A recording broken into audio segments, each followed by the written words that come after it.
In today's video, I'm going to teach you how to split transactions in QuickBooks Online. If you've ever had one bank charge cover multiple things, like part of a bill, a subscription, and a small supply purchase, splitting the transaction makes your books accurate and your reports meaningful.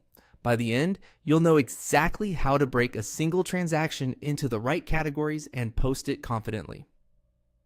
First, open QuickBooks Online and head to the accounting section from the left-hand navigation. This is where you manage your accounts and review activities so you can keep everything organized. Once you are there, locate the bank or credit card account where the transaction lives and find the specific entry you want to split. Use the search, filters, or date range to narrow things down. Double check the date, amount, and description so you're certain you're working on the correct item. Accuracy here prevents rework later and ensures your reports tie out. With the transaction selected, scroll within its details and click Split. This opens the split panel, which lets you divide one amount across multiple lines. At the top, you'll see the total transaction amount. As you add split lines, keep an eye on the remaining balance. The goal is simple. The sum of your split lines must equal the original total before you can post.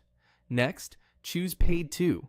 This is the payee field, and it helps you track who the money went to or came from.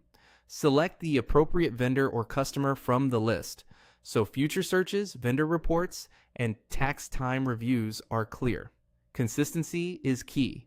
Use the same name format you usually use to keep your books tidy. Now, select category for each split line. This is the account where the expense or income will be recorded. Pick the most accurate category, such as utilities, office supplies, software, or the right income account for deposits. Think about how you'll want to see this on reports.